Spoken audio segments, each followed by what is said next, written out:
Sarah Wynne Williams, a former Facebook executive, provides an insider's account of the company's rise in global influence, its interactions with world governments, and the ethical dilemmas it faced. She describes how Facebook evolved from an optimistic, idealistic startup into a company entangled in political and regulatory battles. Facebook began as a social platform rooted in optimism, with little understanding of the political force it was becoming. Mark Zuckerberg and his team resisted engaging with governments, believing their mission was purely technological, not political. In its early days, Facebook operated under the assumption that simply connecting people would inherently lead to positive outcomes. Policy concerns were dismissed as distractions, and government affairs were seen as bureaucratic hurdles rather than necessary engagements. Internally, Facebook executives viewed regulations as outdated obstacles rather than safeguards for users. There was little interest in proactively building relationships with governments or considering the societal impact of the platform. The company focused solely on rapid growth, assuming that any challenges could be handled later, or ignored altogether. As Facebook expanded globally, it failed to anticipate the political risks that came with its scale. Authoritarian governments, particularly China, sought control over the platform, recognizing its potential to disrupt state narratives and empower dissent. Facebook's leadership saw access to these massive markets as critical to its future, even if it meant making ethical compromises. In regions where the government was more restrictive, Facebook often attempted to negotiate its way in, even if it meant bending to censorship laws or government requests to monitor users. Despite growing concerns over data privacy and the role of social media in political unrest, Facebook prioritized market expansion above all else. Countries around the world began to take notice of the platform's influence on political discourse, leading to calls for regulation. Yet, Facebook's leadership continued to approach governance reactively, only engaging with politicians when forced to do so. They saw governments as inconveniences rather than stakeholders. This hands-off approach allowed Facebook to avoid difficult conversations about its ethical responsibilities, until it was too late. During the Arab Spring, Facebook became an unexpected tool for revolution, empowering activists to mobilize protests across Tunisia, Egypt, Libya, and beyond. The platform allowed citizens to coordinate demonstrations, share real-time updates, and challenge oppressive governments. This was a turning point in history, where social media became a catalyst for large-scale political change. While many within Facebook celebrated this as proof of the platform's power to bring people together, executives also saw a looming problem.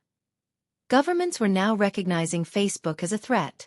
Internally, debates emerged over whether the company should publicly acknowledge its role in these uprisings.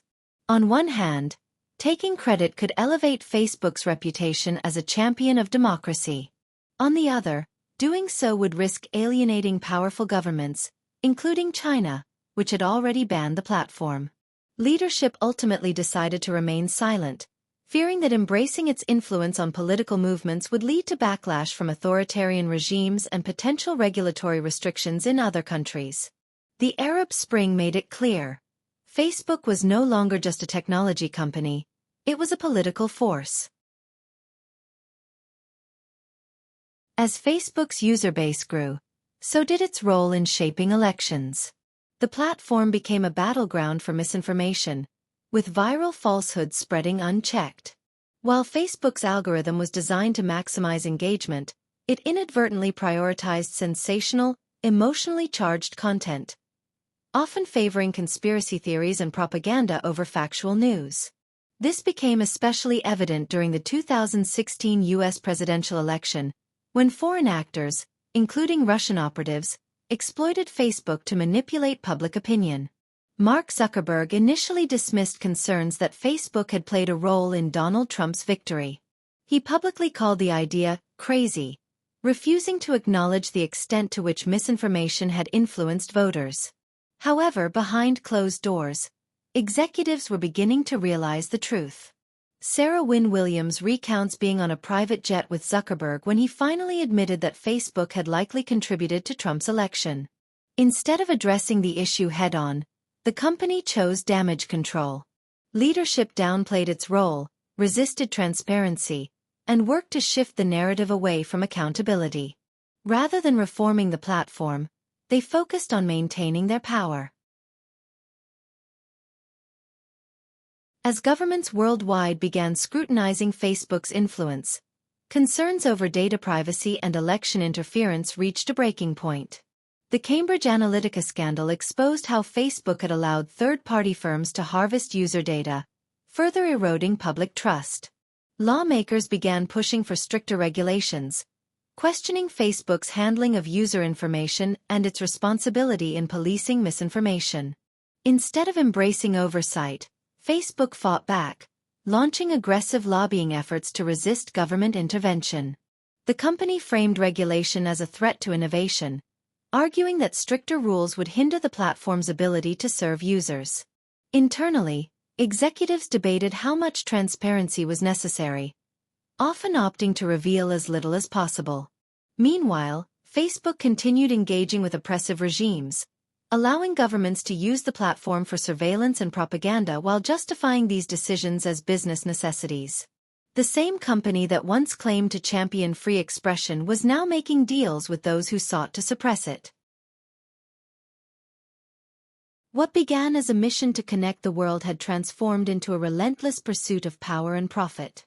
Facebook no longer saw itself as a platform for positive change but as an entity that needed to protect its own interests above all else. Ethical concerns were sidelined, and the company's leadership became more focused on maintaining influence than on fostering meaningful connections.